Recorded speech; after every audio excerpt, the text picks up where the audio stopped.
Vous allez apprendre aujourd'hui un peu qu'est-ce que Prompt fait, mais à quoi on sert. Donc, moi, je n'ai rien à vendre ici. On est une courroie de transmission entre les argents publics et vous. On est une OBNL. Donc, en fait, Prompt fait partie d'un réseau sectoriel de recherche. On est 9.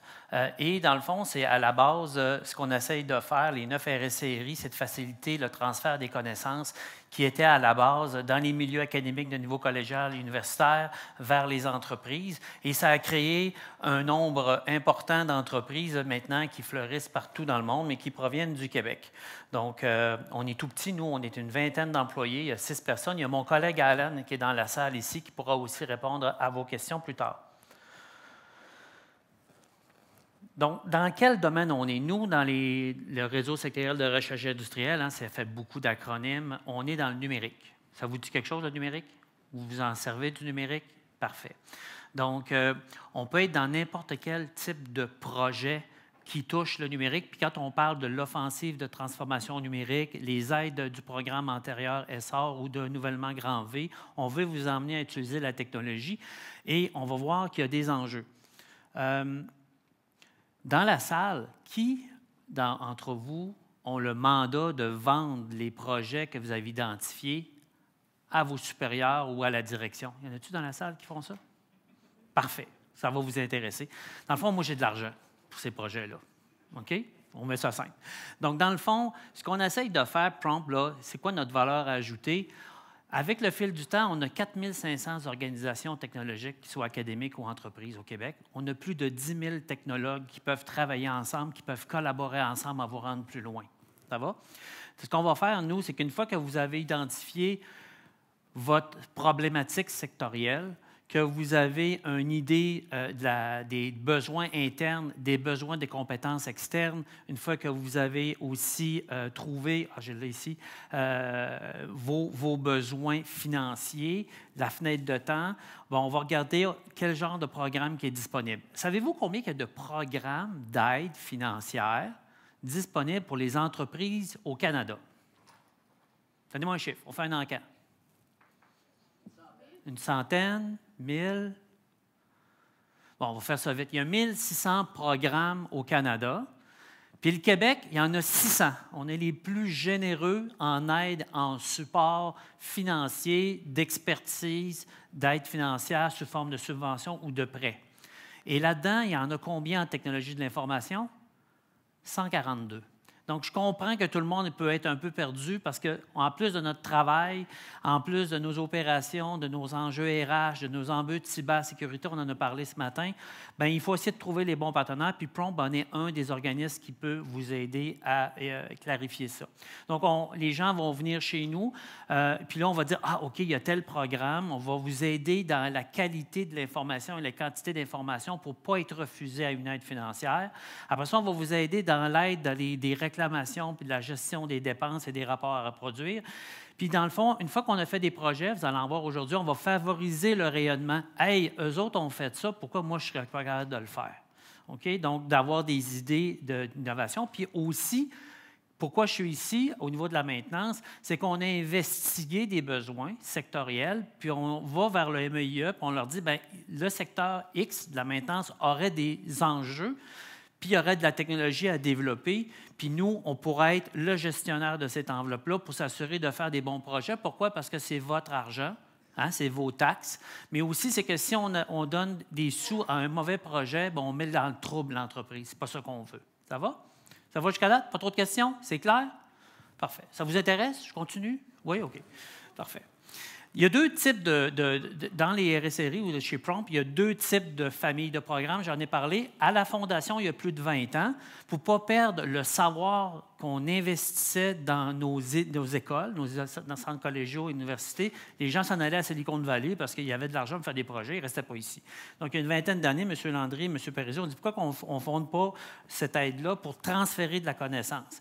Donc, on va parler un peu de mathématiques ici. Donc, dans un domaine académique, donc c'est l'équipe académique de niveau collégial, le réseau sectoriel, il y a le réseau des centres collégiaux de transfert technologique. Ça vous dit quelque chose, ça? Il y en a 59 collèges technologiques au Québec qui, eux, font des projets. Ils sont là pour réaliser des projets, pour apprendre de l'expertise. Ou des universitaires, l'ETS, McGill, Concordia, Université Laval, il y en a 13. Donc, vous allez avoir une aide financière jusqu'à 80 du montant du projet. Puis l'entreprise va mettre 20 de fonds, puis ce 20 %-là, en plus, est admissible en crédit d'impôt. Donc, si on fait une histoire courte, j'ai un projet qui vaut 1 million. Hein? Bien, je vais mettre 200 000 comme entreprise que je vais verser au milieu académique. Le milieu académique, qu'est-ce qu'il va faire? Est-ce que vous avez toutes les ressources pour faire le projet à l'interne? Demain matin, je vous demande, est-ce que vous les avez toutes les ressources? Oui, non? Non, parfait. Vous allez confier à une équipe la rédaction de la demande, la réalisation du projet. Il va collaborer avec des personnes chez vous en interne, puis vous allez utiliser la technologie, soit pour l'utiliser, soit pour la commercialiser. Donc, c'est le modèle académique. Donc, si j'ai 100 000 de R&D à investir, est-ce que je vais faire 100 000 ou je vais faire 500 000 de valeur de projet? C'est ce qu'il faut retenir au côté académique. On obtient des compétences. Et là, comment on fait ça? C'est que chez Prompt, au Québec, on peut aller jusqu'à 40 %. Le CRSNG, qui est la partie académique fédérale, peut aller jusqu'à 40 %. Puis on peut mettre un joueur MITAC aussi. MITAC, c'est quoi? C'est un programme d'engagement de stagiaires. Peut-être que ces stagiaires-là deviendraient des employés futurs chez vous. Ces trois ensembles-là peuvent faire jusqu'à 80 % de fonds publics. Ça va? C'est clair? C'est avantageux? OK. Pourquoi vous ne l'utilisez pas plus? OK. Prompt, c'est une centaine de projets par année qu'on supporte. À peu près entre 20 et 25 millions d'argent qu'on gère qui viennent du gouvernement du Québec, qui représentent 70 millions de valeur de projet. C'est 20 % de nos projets qui passent par le milieu académique.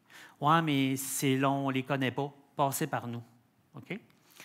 L'autre, c'est des entreprises qui décident que moi, je veux faire un projet technologique avec mon équipe ou en collaboration avec une autre entreprise, en partenariat. On se met ensemble pour développer une technologie, un peu comme au j'ai dit, on va aller chercher un partenaire, on va développer un nouveau type de lunettes, etc.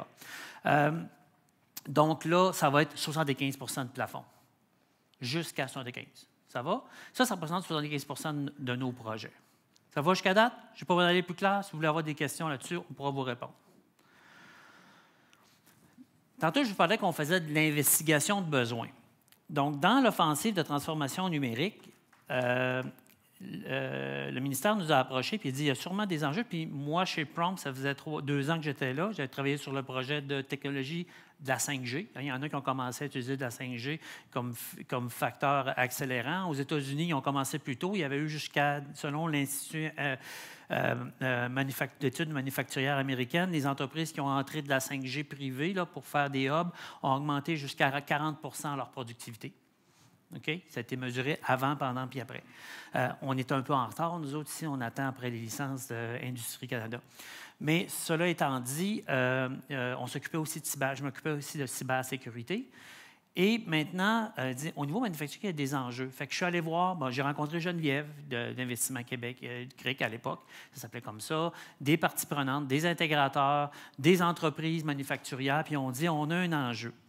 Donc, ce qu'on a fait, on a développé le CIPEM qui s'adresse à l'ensemble des entreprises manufacturières. Ça veut dire quoi? De première à troisième transformation, la chaîne d'approvisionnement, la logistique, les équipementiers, puis les entreprises technologiques qui soutiennent tout ça. Ça représente à peu près 13 000 entreprises au Québec, donc 5 000 qui font 5 millions de chiffre d'affaires et plus. Est-ce que vous êtes là-dedans? Personne ne lève la main, je ne suis pas à la bonne place. Ah oui, OK, parfait. Donc, le programme comme tel, on s'est basé sur 3 choses qu'il y avait comme enjeu. On parle d'adopter de la technologie, d'adopter de l'intelligence artificielle. Il existe une panoplie maintenant, même dans les 5 dernières années, de logiciels, de pro-logiciels standards. Tantôt Martin qui parlait, on va chercher un paquet de données de maintenance, de vibrations, de captation, on va chercher de l'IoT. On a du savoir de directeurs d'usines qui vous disent qu'ils vont prendre leur retraite l'année prochaine. Hein? Puis en plus, ils ont été faire une raille dans le bois, puis ils sont en convalescence parce qu'ils ont versé avec le 4 roues, puis ils sont 6 mois. Puis là, on prend quelqu'un qui sort de l'école, puis on le met à sa place. Ça marche tout de suite? Donc, il faut être capable de numériser ce savoir-là. OK? Donc, ce que sont aperçus dans les programmes d'acquisition et d'implantation qui étaient supportés, entre autres, par Essar ou par BDC, le programme Pécan, c'est qu'il y avait 3 enjeux qui persistaient. Le premier, c'est l'interopérabilité des systèmes. parlais des bébés Excel tantôt, là. Donc, un exemple, c'est que vous avez une équipe de vente qui travaille avec un CRM qui va prendre des besoins. Il va transférer la demande du client à l'équipe d'estimation au coût de revient qui utilise d'autres logiciels. Ils vont demander à l'équipe des approvisionnements, ça va valoir quoi, ça, ce matériel-là, dans le temps qu'ils utilisent encore un autre logiciel. Après ça, ils ont remporté la dite soumission, ils s'en vont en production, puis là, on travaille avec des GM, d'autres logiciels qui ne se parlent pas, puis on se ramasse avec une chaîne de 16 logiciels qui ne se parlent pas, puis là, on essaie de mettre l'automatisation là-dedans. Oups!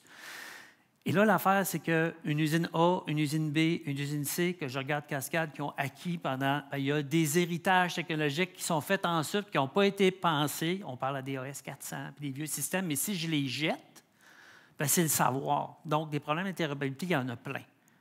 Deuxième problème, captation de données. C'est bien beau de capter de la donnée. Je mets des capteurs. Ils communiquent comment? Câblés. Ils communiquent par sans fil.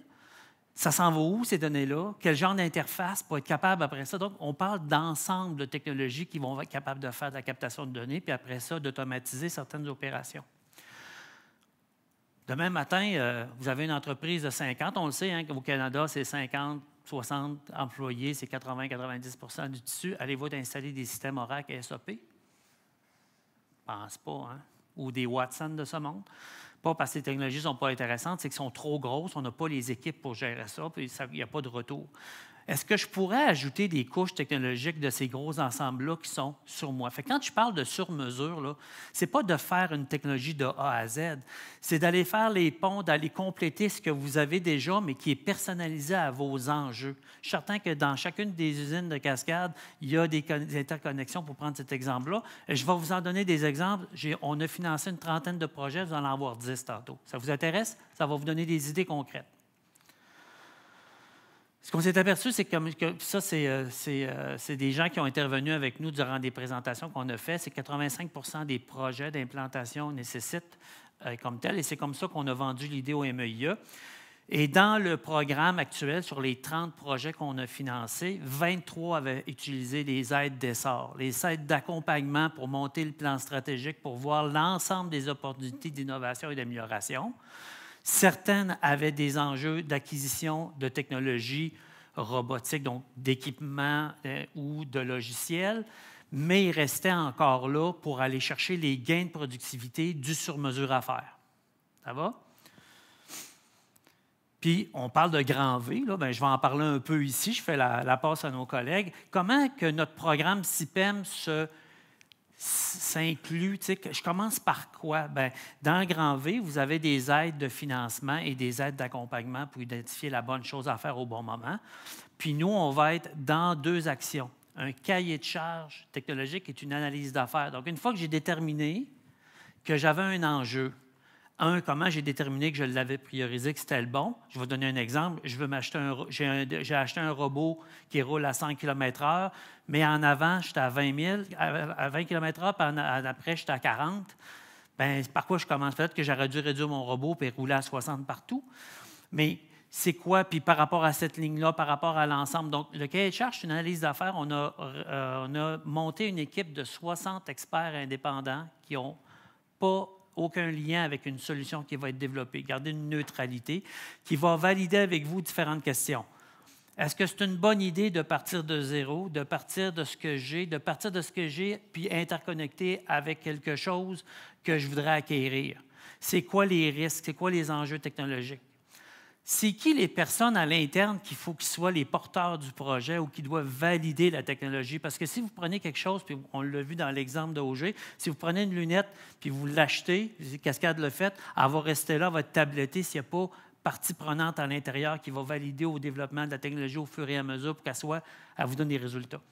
C'est qui les critères de sélection de votre partenaire qui va faire? Parce que moi, si je fais des briques, je ne connais rien en techno, mais je sais comment faire des briques puis quel genre de ciment ça prend pour tel type de produit fini. On est d'accord? Mais la technologie, là, entre Québec et Montréal, je vais-tu passer par New York parce que je ne connais pas ça puis je vais payer plus cher. Fait que le cahier de charge va vous sortir ces enjeux-là. Il va vous donner une idée de fenêtre de temps, de coût que ça pourrait, mais aussi, on parlait de cyber. Il y a quelqu'un qui a parlé de gouvernance ou de qualité de données ou Savez-vous combien d'argent a été investi en cybersécurité dans les 30 projets? qui sont en cours, on parle de 5 millions de dollars. Pour sécuriser la donnée, c'est votre savoir, c'est votre know-how qu'il faut sécuriser. Ça peut être de la gouvernance, ça peut être des données logicielles ou des données opérationnelles. Quand on parle d'IoT, là, c'est l'enfant pauvre. Vous vous promenez dans les usines, puis je suis certain qu'avec un téléphone cellulaire, je suis capable d'aller chercher les IP de vos choses. Puis la première cybersécurité attaquée, s'ils ne veulent pas vous arrêter votre production, ils veulent savoir comment vous faites un produit à ce prix-là pour vous concurrencer. C'est votre savoir qu'ils veulent savoir. Donc, avec le cahier de charge, ça va aussi, pas juste mesurer les coûts, mais ça va mesurer aussi le retour. Est-ce que ça va être, je vais augmenter ma productivité sur mon secteur d'affaires, donc un secteur opérationnel ou sur l'ensemble de l'entreprise? Est-ce que je vais améliorer mon chiffre d'affaires, ma profitabilité, mes heures travaillées, mes heures produites? C'est pas pareil, hein? Mes heures de production et mes heures travaillées, c'est pas la même chose. Est-ce que je vais réduire les défauts de produits? Est-ce que je vais réduire l'empreinte environnementale? Et tout ça, ça va vous dire, bien, ça me coûte 1 puis ça me rapporte 3. Hey, j'ai un intérêt à le faire. Ou ça me coûte 1 puis ça me rapporte 0,2. C'est peut-être pas prioritaire. Ça va? Et la deuxième étape, c'est qu'une fois qu'on a fait ce cahier de charge-là, on a la documentation pour faire une demande d'aide de financement à la réalisation d'un projet technologique. Ça va?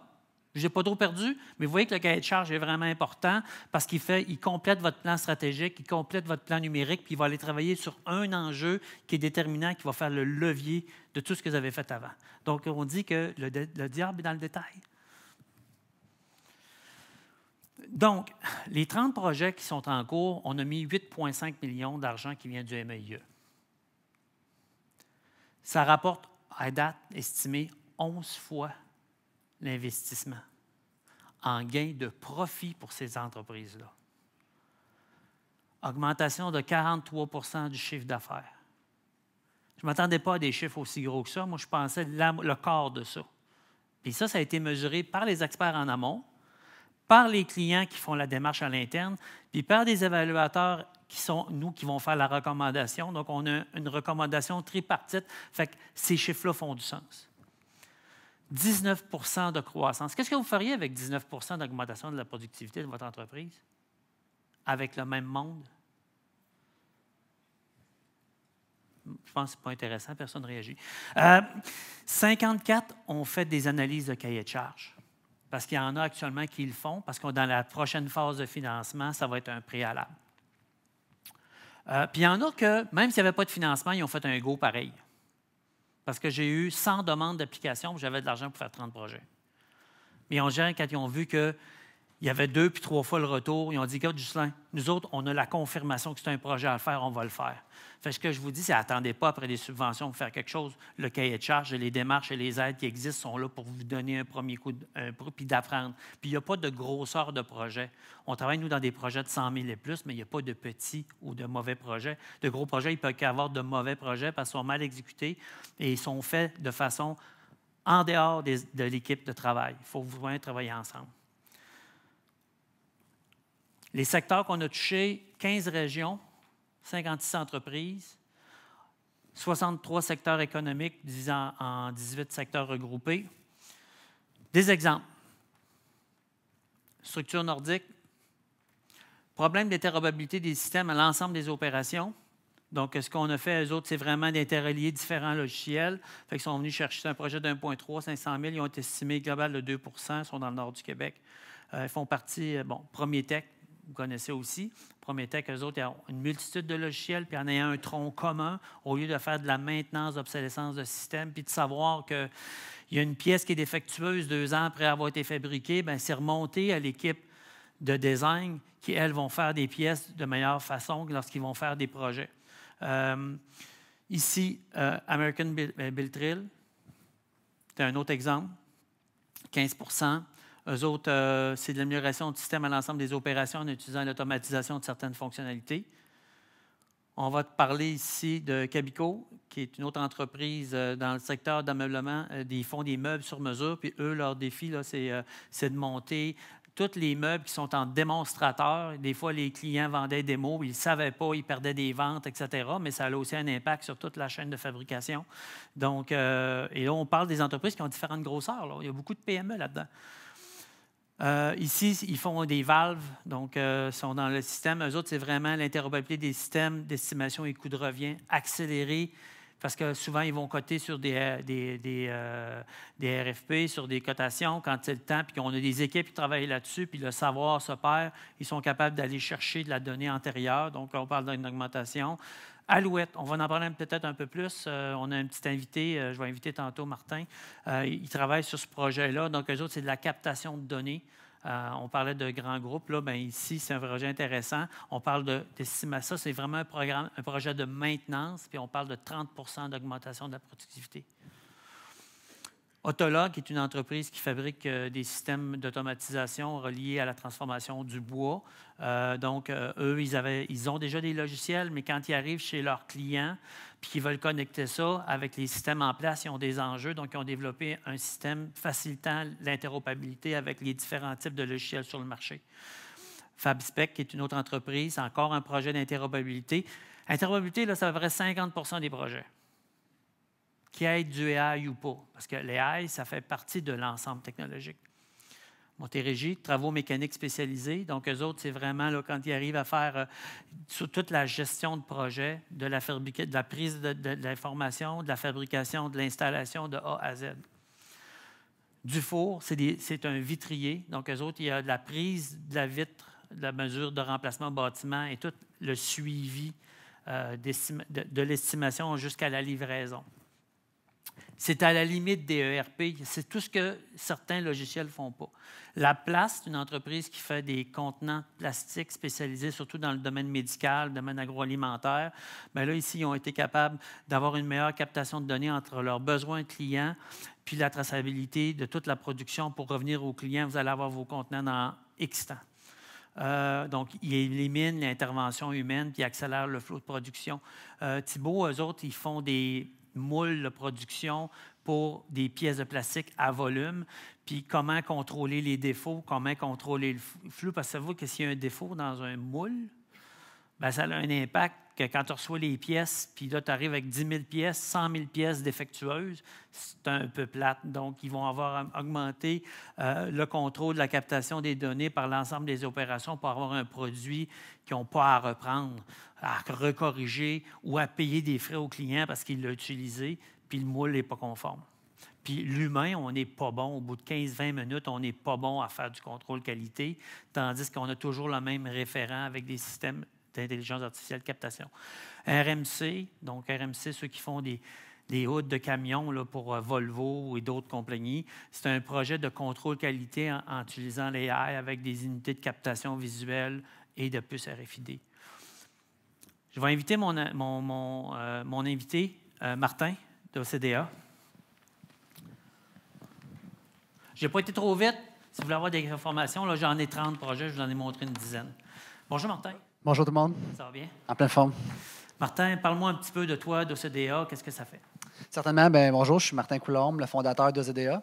OCDA, on est une firme d'innovation. Donc, essentiellement, ce qu'on fait, c'est 4 services. Tout ce qui est le design d'expérience utilisateur, l'ingénierie logicielle, les solutions d'intelligence artificielle, puis les solutions robotiques pour nos clients. Donc, essentiellement, on développe des solutions sur mesure pour améliorer les processus d'affaires de nos clients. On se concentre principalement dans le secteur minier, manufacturier puis sciences de la vie, qui sont nos gros créneaux, ce qu'on travaille. Puis, firme d'innovation, là, je vais aller rapidement, là, mais essentiellement, qu'est-ce qu'on fait? C'est tout type de projet pour nos clients. Fait qu'exemple, avec des mines, bien, on se connecte sur les capteurs des mines, on accumule les données, on les traite avec des modèles, puis on va retourner au métallurgiste, des actions à prendre pour, dans ce cas-ci, optimiser l'extraction du cuivre. Chez des manufacturiers, on va faire des systèmes de contrôle qualité par caméra. Fait qu'on va installer des caméras, les pièces passent, on va détecter avec la vision par ordinateur automatiquement les défauts sur les pièces. On va faire la traçabilité des pièces, ainsi de suite. On fait vraiment tout type de projet avec nos clients, dont le projet là, au niveau de la maintenance avec la librairie Alouette là, que Ghislain a parlé là, en entrée de jeu. Je pourrais donner un petit peu plus de détails sur ce qu'on fait. OK. Donc, si je comprends, là, tu ne fais pas juste de l'intégration, mais tu vas faire du développement pour compléter les systèmes existants dans les entreprises. Maintenant, c'est quoi les enjeux? Quand les entreprises arrivent à toi, comment ils déterminent leurs enjeux, leurs bloquants? Comment ça se passe? Bien, souvent, quand on rentre dans les projets avec les clients, ils ont beaucoup d'idées. Souvent, quand on parle de technologie, on explique ce qu'on peut faire. On parle d'IA, on parle de vision par ordinateur, on parle d'ingénierie logicielle. Bien, les gens ont plusieurs idées sur ce qu'ils veulent faire. Puis, essentiellement, l'enjeu, la première chose, ça va être de prioriser les bonnes idées. Parce que on peut avoir des idées qui sont bonnes sur papier, mais vont être complexes à mettre en œuvre, peut-être coûteuses, peut-être plus risquées, ainsi de suite. Le retour investissement, est-ce qu'il va valoir la peine? Fait on a cette phase-là de priorisation nous, on accompagne ce qu'on appelle à l'interne d'une phase de conception, où on va faire un prototype, on va vraiment aller approfondir l'idée, établir les coûts, voir ce que les retours ça peut générer pour cibler si c'est un bon projet ou non avec le client, puis préparer la phase qu'on nous on appelle la phase d'exécution. On utilise des termes différents du cadre du système, mais c'est un peu le même principe pour être sûr de bien préparer la phase d'exécution pour qu'on puisse avoir un projet qui fonctionne pour le client, là. Tu parlais de savoir si c'est un bon projet ou pas. Fait que la venue du programme CIPEM, entre autres avec le cahier de charge puis la phase de financement, comment ça facilitait la prise de décision du client? Bien, c'est sûr, pour le client, faciliter sa prise de décision, c'est la partie. Nous, on n'a pas été, dans le cas de l'Aluminium Alouette, on n'a pas été avec eux dans la phase de réalisation du cahier de charge. Mais cet aspect-là, pour les clients, les aide sur tout l'aspect sur la priorisation, la sélection, la préparation pour eux, être confiants pour aller de l'avant, préparer l'équipe, préparer la gestion du changement. Fait que ça les permet d'être bien préparés pour démarrer le projet puis de réduire les risques en lien avec le projet qui peut arriver dans la phase d'exécution. Parce qu'on s'entend dans tous les projets qui ont été vus, je ne connaissais pas, moi, nécessairement les autres projets, mais je suis sûr de voir les enjeux. Il y a toujours un risque technologique quand on fait des projets d'innovation. Cette première phase-là, bien, ça aide les clients à être mieux préparés pour faire le travail par la suite. Exact. Donc, je vais donner un peu de gaz là-dessus. Les entreprises, au début, on n'obligeait pas le cahier de charge de modèle CIPEM. Et les entreprises qui ont fait des cahiers de charge sous le modèle CIPEM, qui est plus un cadre, parce que comme analyse d'affaires, moi-même, je ne peux pas obliger à avoir la même façon de faire en agroalimentaire que dans la transformation du papier, du béton, etc. Donc, les experts sont là, ils vont donner du contenu, puis c'est plus facile après ça de préciser le projet. Et ça accélère ta demande de subvention après. Parce que quand tu as fait cette étape-là, le travail qu'on a dû faire avec notre client pour faire la demande est déjà fait dans la première étape. Fait que c'est sûr que c'est une bonne première étape. Puis, une autre chose, c'est que pour l'intégrateur ou le développeur de solutions, ça lui donne aussi le vrai portrait de ce qu'il y a dans l'entreprise. Parce que souvent, vous avez votre vision. Ah oui, ça va être facile, ça va être ça. Puis là, la personne a dit, ils sont entendus sur un montant, puis ils arrivent en arrière, puis ils disent, ouais, là, c'est pas mal plus gros qu'on pensait. Puis là, bien, le fournisseur de services ou le collaborateur d'innovation est mal pris, puis l'entreprise est mal pris. Puis la personne qui est dans l'entreprise, qui est ce qu'on appelle le directeur de la transformation numérique, là, que j'appelle, moi, c'est le département des miracles, bien, lui, il faut qu'il vende ça au CTO et au CFO. Puis là, finalement, il y a un désalignement. Et là, c'est là où on a un peu de découragement. Donc, ce cahier de charge-là, c'est neutre et ça permet d'avoir une idée vue de l'extérieur et beaucoup plus précis sur un enjeu précis à partir de ce qui a été fait comme stratégie avec les différentes aides. Oups! Finalement, c'est quoi le next step? Une fois que vous avez réalisé le premier projet, bon, les phases de projet là, se passent, bien là, il est en cours, le projet, il est en développement. Sans parler de ce projet-là spécifiquement, ben, tu peux parler grosso modo si tu veux en envie du projet, là, mais ça peut amener quoi au client? Ouais, bien, en fait, nous, ce qu'on fait avec Alouette, là, ce qu'on peut expliquer, ce qui est public, c'est un projet au niveau de la maintenance pour réduire les temps d'arrêt au CTG, au Centre de traitement des gaz. Donc, autrement dit, l'Aluminerie Alouette qui est à cette île, c'est un site qui est vaste, qui est très grand. Puis, il y a des employés qui doivent faire des inspections pour aller récolter des données sur les équipements qui sont en défaut ou qui pensent qu'ils vont faire des faillances. Fait qu'essentiellement, ça va être des températures, de l'audio, des acoustiques, des photos, ainsi de suite. Le projet qu'on a avec eux, c'est un projet de robotisation en premier lieu. Fait qu'on a le but, c'est d'avoir un robot qui se déplace, le robot de Boston Dynamics qui va se déplacer à l'intérieur de l'usine, collecter de la donnée. Tout type de données, comme je mentionnais, fait que de la thermo, fait qu'avec la thermo, pouvoir détecter des enjeux de chaleur, de l'audio, détecter les fuites d'air comprimé, tous les enjeux de vibration, ces bearings de convoyeur, toutes les autres vibrations anormales, ainsi de suite, les décharges partielles d'une sous-station électrique. Puis avec ces données-là, une fois qu'on les a, qui est la première portion, là, qui est la captation de données, fait que, Ghislain parlait tantôt de la captation, la transmission, ensuite intégrer ces données-là avec les systèmes de l'entreprise, puis par la suite faire des modèles d'intelligence artificielle dessus pour pouvoir prédire, tel équipement est à risque de faire défaillance, on va aller réparer cette pompe-là ou ce moteur-là.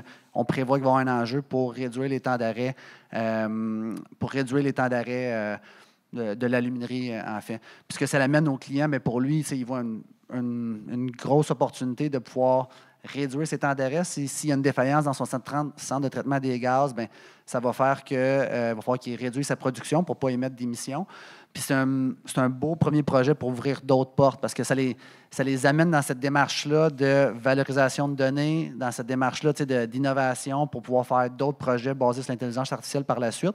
Fait que c'est vraiment une première étape dans une séquence de projets par après. Là. Donc, faire le pont un peu à ce que Martin de Norda parlait tantôt, là, c'est un cas réel ici de captation de données pour aller chercher énormément d'informations, puis d'être capable de faire de la prédiction, de la maintenance préventive par la suite, puis d'optimiser. Puis là, il parlait dans l'estimé de 30 d'impact sur la production. C'est quand même pas négligeable, surtout quand on parle d'une aluminerie. Là. Mais voyez-vous, la moyenne, c'est 19 fait qu'il y a des PME. Même il y a une PME, lui, ça, c'est 1900 son augmentation parce qu'il y avait tellement de temps mort dans son entreprise entre ces différentes machines qu'il perdait des opportunités. Merci, Martin. Ça fait plaisir. S'il y a des questions, vous voulez me parler sur le programme, après, moi, juste pour terminer, c'est un programme qui est excellent dans notre type de travail pour aider les entreprises à faire du sur-mesure. Tu sais, souvent, les clients vont acheter du off-the-shelf, mais quand ils ont besoin de quoi qui est sur-mesure, de vraiment spécifique à leurs besoins, il n'y a pas nécessairement beaucoup de programmes, puis le CIPEM, c'est un bon programme pour ça. Donc, merci beaucoup tout le monde. Merci, Martin, de ton partage, puis il va être disponible pour vous.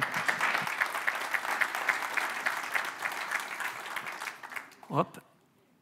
En conclusion, ce que je vais vous dire, retenez qu'il y a 19 de gains de productivité à faire ce genre de projet-là.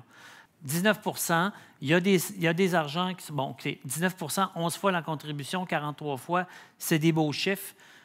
Asseyez-vous avec votre équipe. Regardez les aides qui sont disponibles. Puis si nous, on n'a pas la réponse chez Prompt, on va vous indiquer vers des collaborateurs chez Investissement Québec ou les autres partenaires de l'écosystème. On ne travaille pas en silo, on travaille à l'horizontale. Puis souvent, dans des projets, bien, il y a des partenaires qui ont des aides financières pour préparer l'architecture, pour faire différentes choses. Et n'hésitez pas. Puis nous, dans le fond, les gens disent « Ouais, mais vous êtes payé comment? » On obtient 5 du montant s'il y a un montant d'alloué, c'est notre modèle.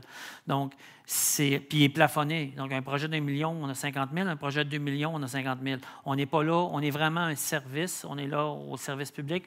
Puis, vous n'oubliez pas que tout ce savoir-là, on parlait de partage. Bien, des fois, une idée en apporte une autre, puis puis ça met un peu tout le monde dans l'innovation. Est-ce qu'il y a des questions? Audrey, je pense qu'on est rendu là. Des questions pour Ghislain sur le programme Prompt ou CIPEM, peut-être? Oui.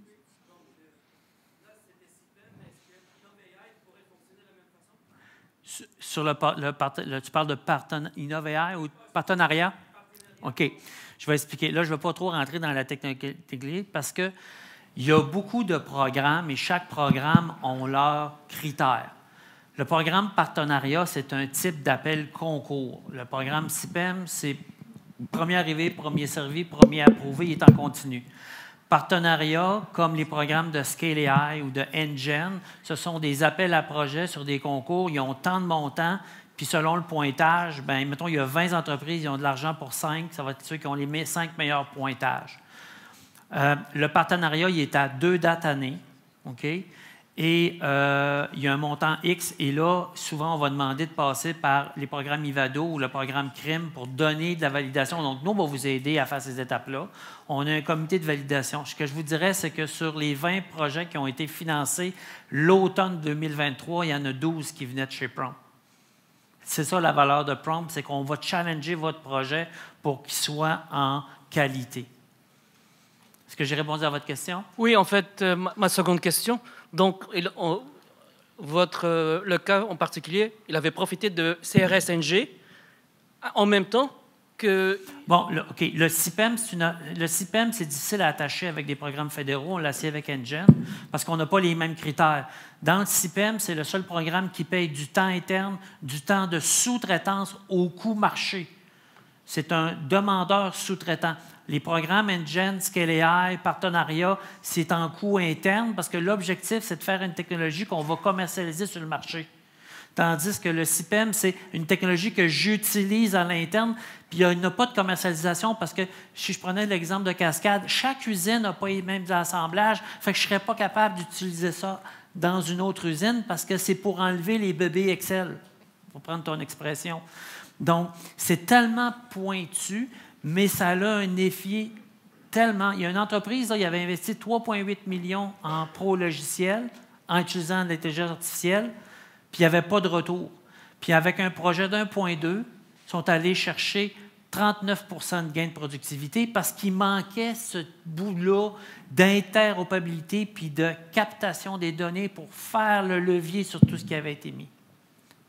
Non, oui? Désolé, ma question, c'était plus la question de pouvoir combiner deux sources de... Oui, ça fait partie de notre travail. Donc, dans le fond, quand vous avez un projet, là, par réflexe, on va vous dire, il y a telle enveloppe fédérale, il y a telle enveloppe provinciale qui va répondre à vos besoins. Cassez-vous pas la tête à essayer de comprendre les 1600 programmes.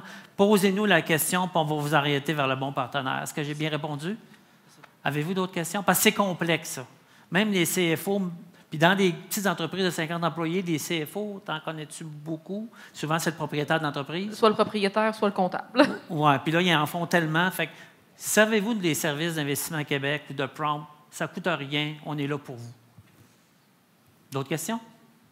Est-ce que c'était intéressant pour vous? Qu'est-ce que vous avez retenu?